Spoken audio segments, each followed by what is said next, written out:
Nah, Okay, well that's not a paper. I don't want to see.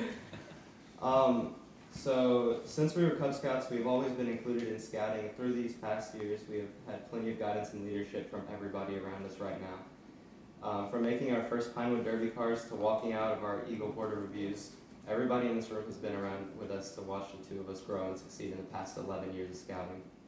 The first people we'd like to mention is the DiBernardo family. They have been with us since the start, and we've been blessed to have them as neighbors, classmates, best friends. Mr. and Mrs. DiBernardo have helped us through anything in scouting that we asked them about, whether it's rides up to meetings, or whenever Jose made me, Anthony, and Andrew feel good about ourselves for cooking sausage and eggs. Let's see. Some other people I'd like to mention, Mr. Holder and Miss Hendry. Mr. Holder basically knew any skill possible for scouts and got us through a lot of our Eagle required merit badges.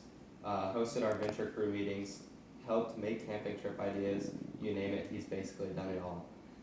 If you ask him how much more equipment he came back with on camping trips than what he started with, he'd never be able to give you that amount.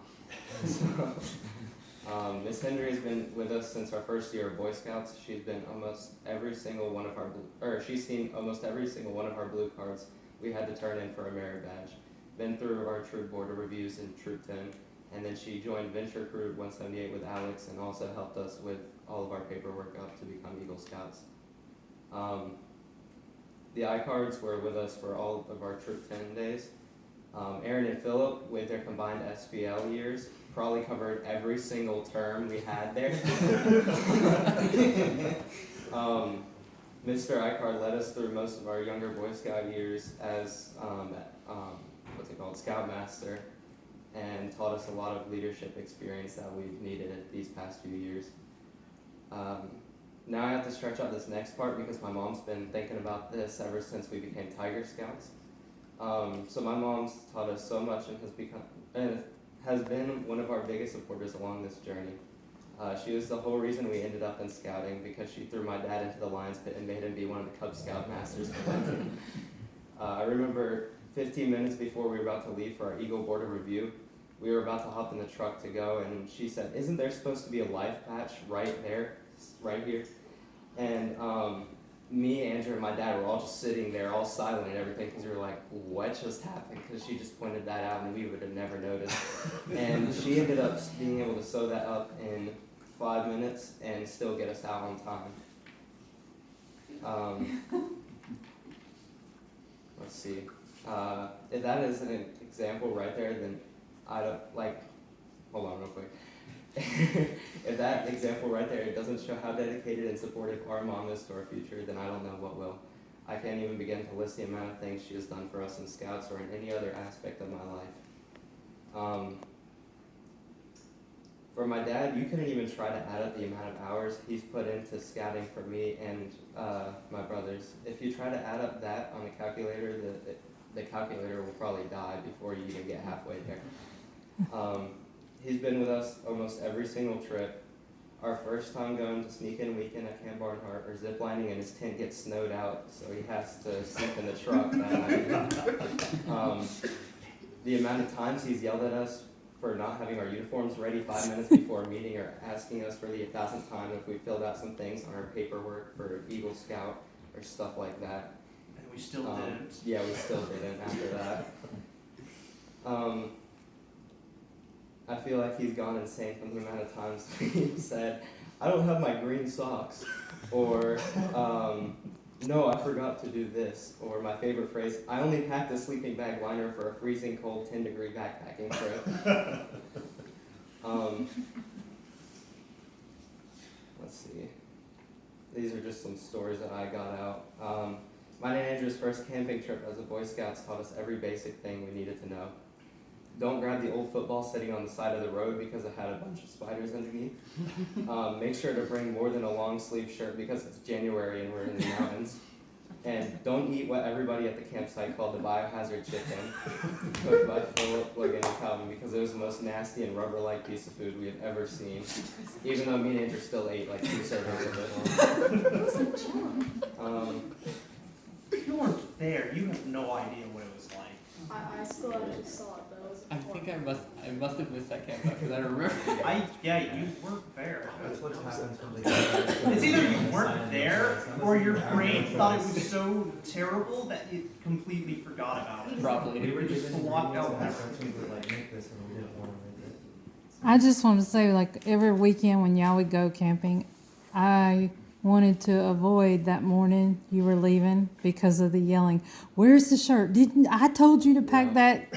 I told you to pack that. Didn't I tell you? And I'd be like, walk up the stairs. I'm leaving. 5 in the morning, dad with no cup of coffee is Mhm. not the best experience for me to forget stuff. Like, I'll go back to bed now. Our first camping trip in Troop 10 with me and Anthony and Andrew, which was the same camping trip as the biohazard chicken. This was the next camping trip, but we put our tent next to one of the assistant scoutmasters, and we stayed up till maybe midnight just talking about a bunch of random stuff because none of us could really fall asleep. And the assistant scoutmaster, he could basically quote anything that we said last night, especially the stuff we mentioned about Halo 5 coming out. I don't think it was coming out at that time. It Yeah. was. No, it definitely was. Just generally time Yeah. frame. I remember I talking don't about remember what the conversation was, but I remember it did sometime recently. Well, also the camping trip where I woke up with a bunch of ant bites all over my legs. No.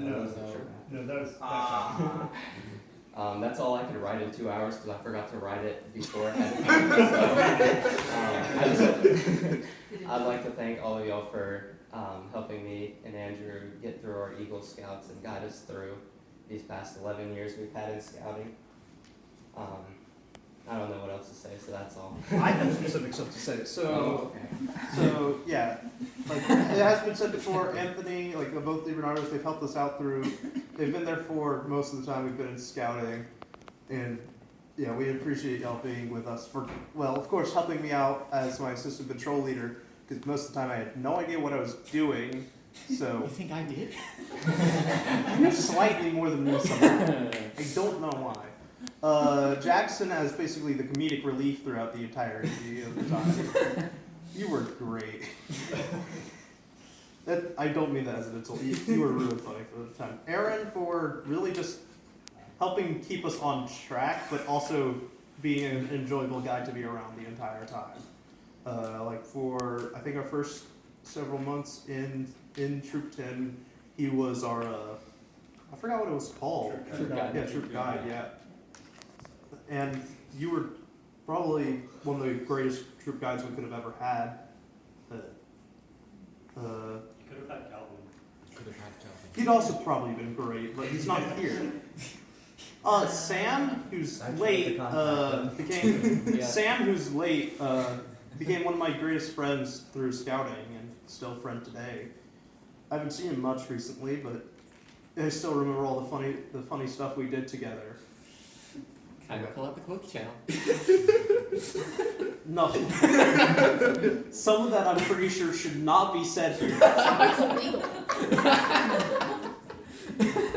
Somebody told us to Anthony yesterday, not all things should be repeated. Oh no, I know exactly who said that, and I know why. Seat.